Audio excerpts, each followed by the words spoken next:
In this discussion, we're looking at the sociology of identity.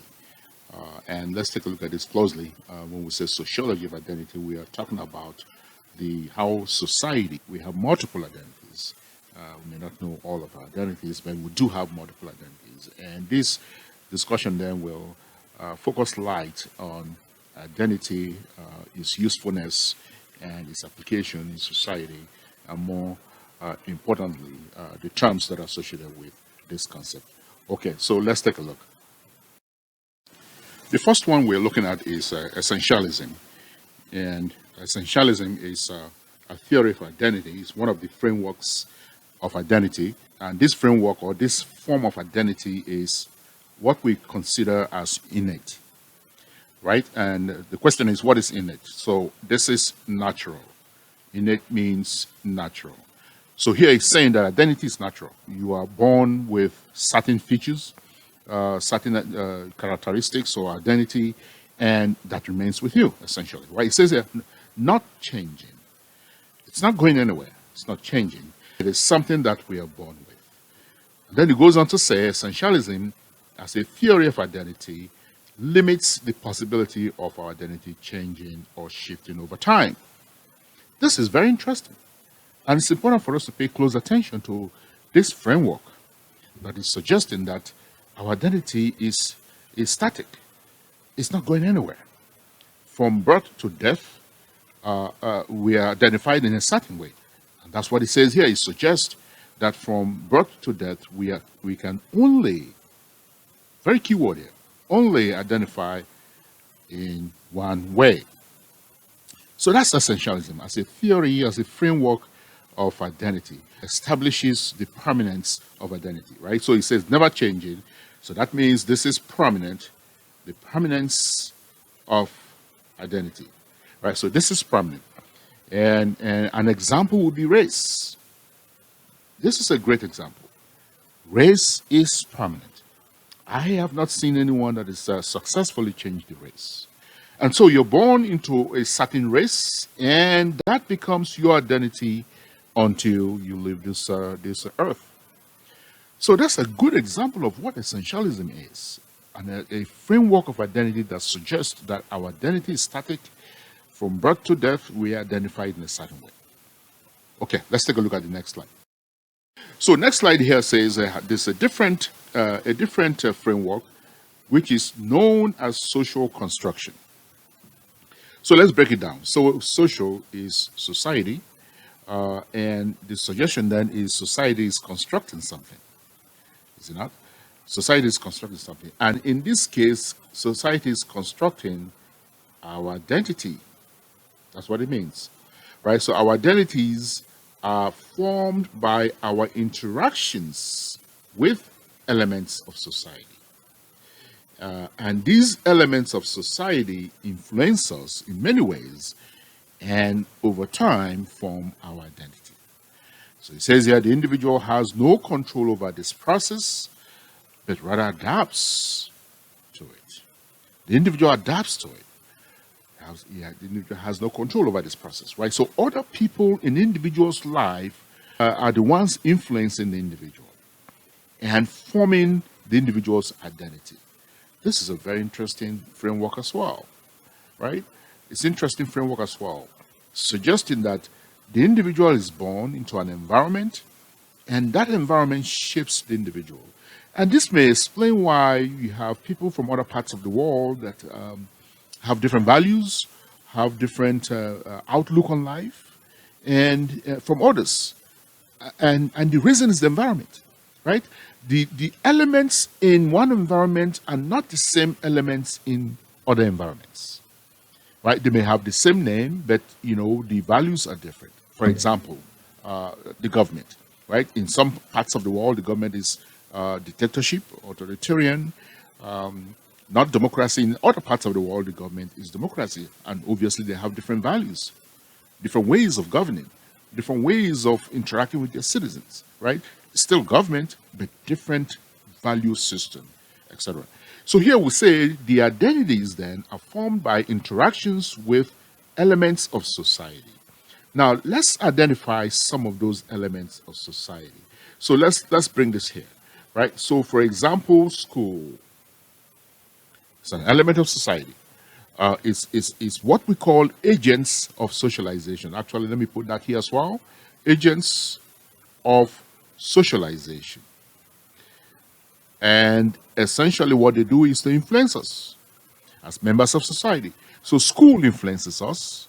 The teachers at school, our friends at school influence us. Friends, let's put friends here as well, right? And teachers, they influence us.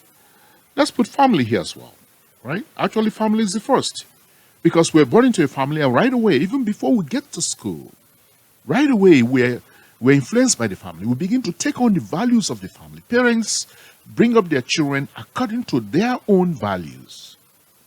They don't wait and ask the child and say, okay, now you're 2 years old, what values do you want? No, they don't do that. They raise the child according to their values.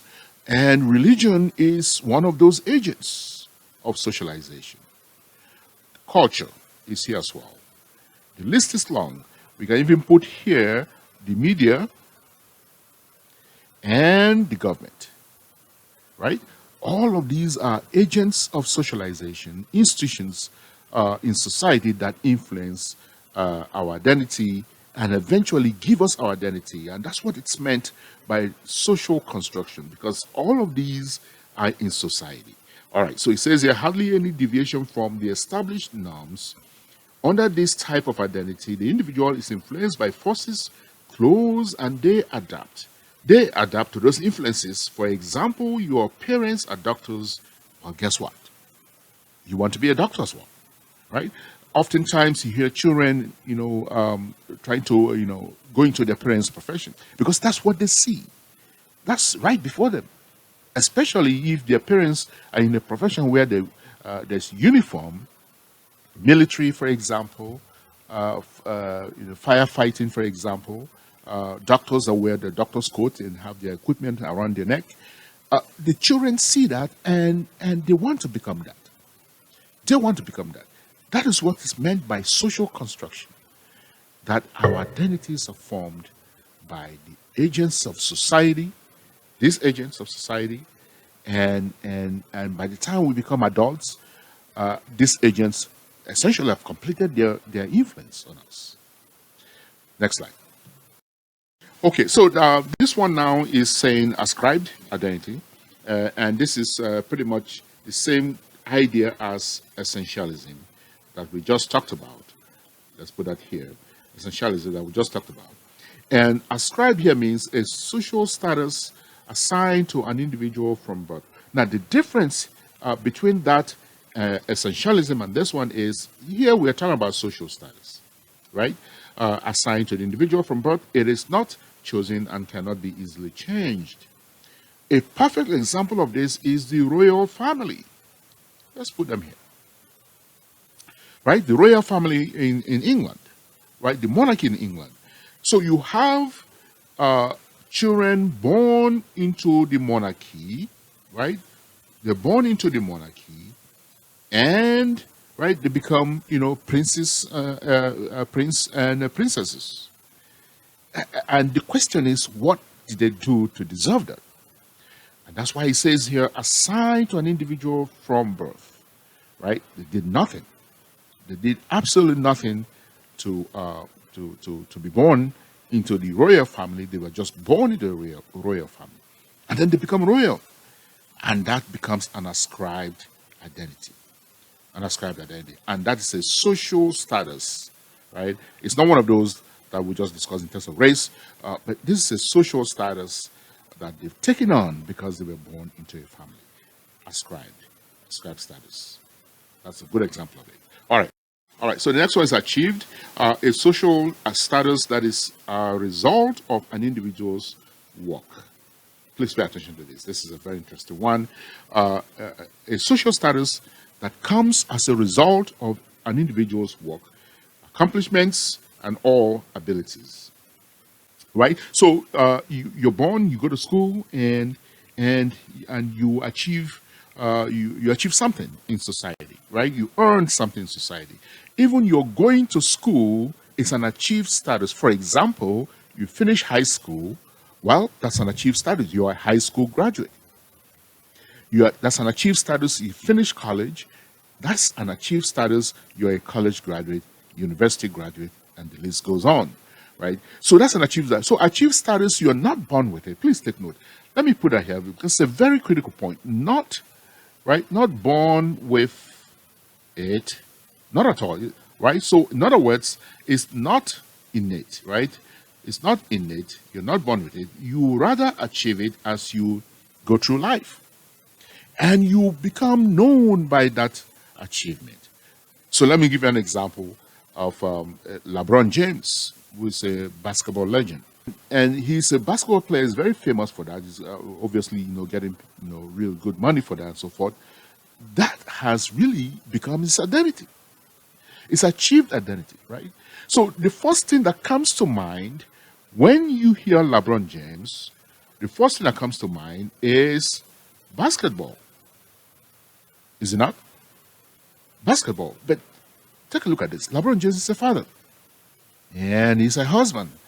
And he's a businessman. But we don't think of that. When you hear the name LeBron James, you don't think of, a father. A husband. That's not what you think of. That's not the first thing. Basketball. Achieved status. So that defines the individual in society. And the individual is known by this achievement. Next slide. All right, so here we'll talk about race, which is a very interesting topic. Race as a form of identity. Race is one of the prominent forms of identity, as we discussed initially. And that's why when you go and fill out the form, sometimes they ask you the color of your eyes. Those things cannot be changed. You cannot change the color of your eyes. Of course, you can put contacts, but that doesn't naturally and permanently change the color of your eyes. So race becomes a very, very key form of identity. And then here it says the socially constructed classification. And this is a very confusing definition because when people think about race, they're thinking about biology, right? You were born into a certain race. And society really had nothing to do with it. You were born into a certain race, and of course, you die that race, right? And that is true. Nothing wrong with that theory. Nothing wrong with that idea. That is perfectly true. But what society has done is to take that and make it political. Is to take that biological fact that you were born into a certain race and make it political. And that's what we mean by socially constructed. Right? Because now we use race for a number of political reasons to classify citizens. So let's put that here. To classify citizens into categories or groups. Right? Into categories or groups. For purposes of evaluating them. Right? For example, we say if you belong to social race, you are at the top. If you belong to social race, you are at the middle. If you belong to social race, you are at the bottom and so forth. Society does that. And that's what we call valuation. So let me put that here as well. That's called valuation of the races. Right? And based on that valuation, decisions are made. And that gives rise to stereotypes. And gives rise to discrimination.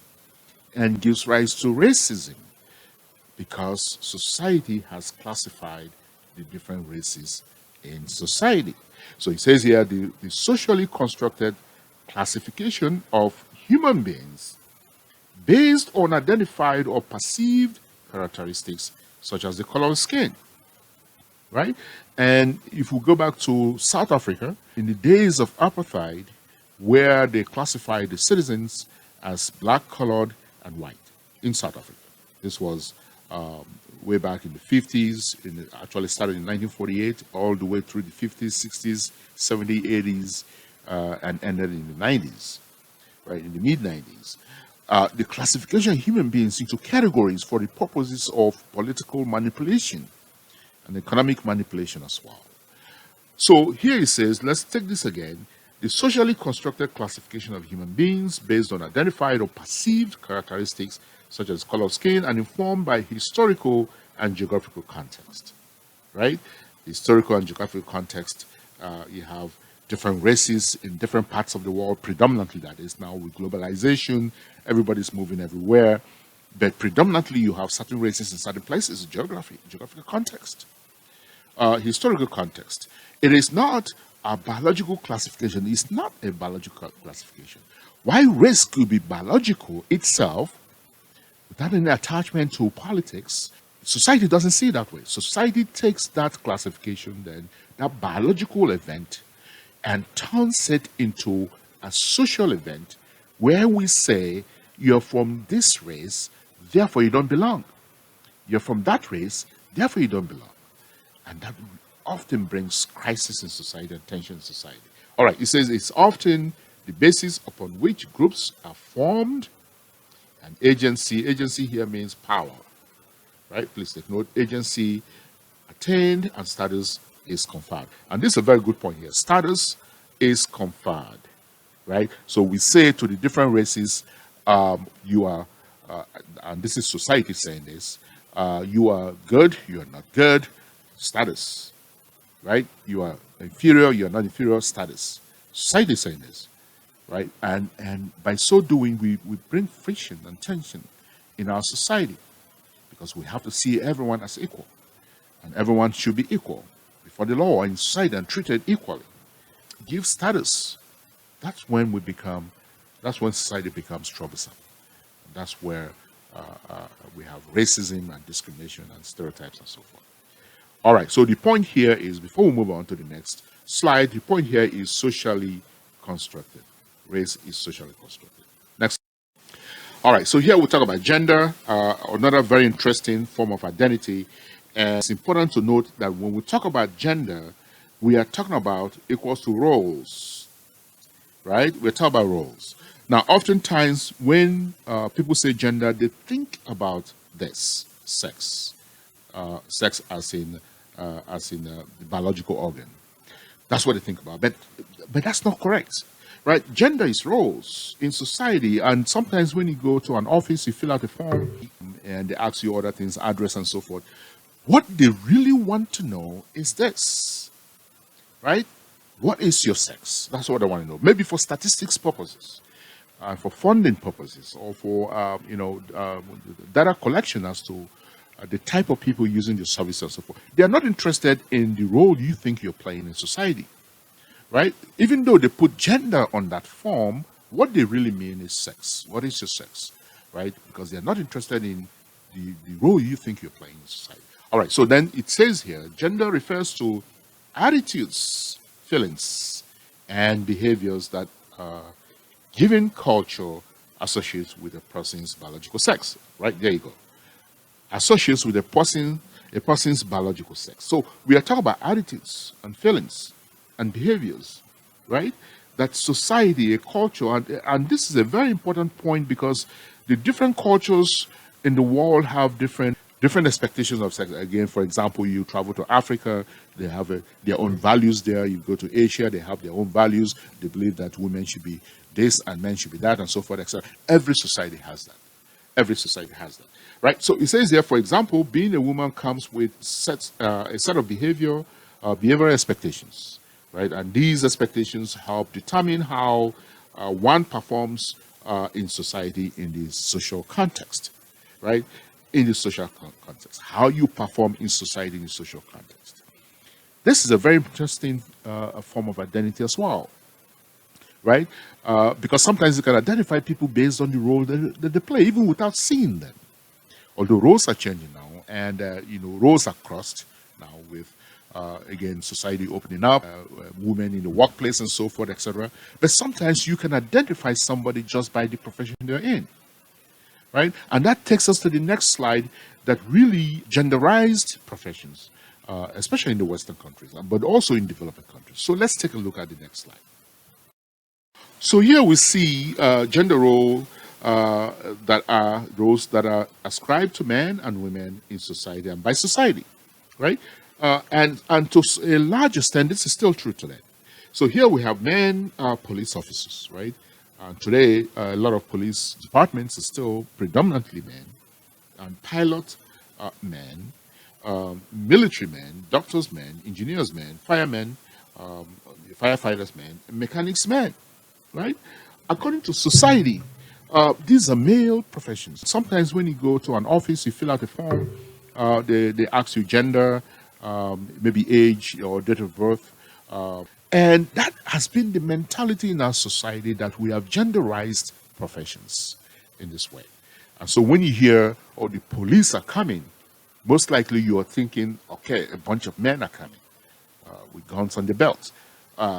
Engineers are coming, most likely you're thinking a bunch of men are coming, and so forth. And if you take your car to the mechanic, and a young lady shows up and say, I will take care of that car, well, some men will say, wait a minute, what's going on? Where is the man in this workshop, etc.? And that's because of how society has been programmed. And on the other side, women, daycare, secretaries, nurses, dancers, flight attendants, and the list goes on. Similarly, if you take a 6-month-old baby to a daycare and you say, okay, I want to, register my son or my daughter in this daycare, and a big, tall, 7-foot guy shows up and say, I will take care of that baby, or you are like, no, you're not. Because the idea is he doesn't know how to take care of babies, right? The general perception of society is that, oh, that 7-foot big guy, 340 pounds guy cannot take care of babies. But he may be the very best caregiver. But because we see his sex as a man, we discount that. We say, no, he can do that. That's what we mean by jobs and professions being genderized. Let's put that here. Genderized, right, in society. And we are being now identified by the professions that we're in as a form of identity, because society says that. Right? And it's important for us to understand these points. And even though society is opening up today, and there are more women in the workplace as should rightfully be, and more women in the boardroom as rightfully should be, people still have this mentality. And the HRO departments in many companies still have this mentality. And that may even explain why women make 17 cents less than men for the same job, same qualification. Because of the idea that in the workplace that women, cannot do certain jobs as well as men, which is totally untrue. All right, so it's important for us to understand this perspective as another form of identity in society. Now, next slide. Okay, so to summarize this, we have looked at essentialism, which is the permanence of identity, innate, we are born with identity, and social construction, which is suggesting that our identity is formed by the agents of socialization, the family, the school, culture, religion, the government, the media, and many other agents that are out there in society. Ascribed social status that we are born into, right? I give an example of the royal family, and another example could be somebody born into a rich family, right? I'm talking about generational richness, right? And that wealth has been in the family for generations, and it's not going anywhere. Ascribed social status. And achieved is what you work for, work hard for, and earn. Basketball players, legends, musicians, sports people and politicians, for example. All of them have achieved status. And race is socially constructed, and gender, we are able to identify people by the roles they play, right? Please take note. Let me put this here again. Gender is roles and not sex, as we just discussed. The roles that are played in society. All right, so when we talk about the sociology of identity, this is what we're talking about. The terms associated with this and how that plays out in society, the interplay and the dynamism of these sociology of identity.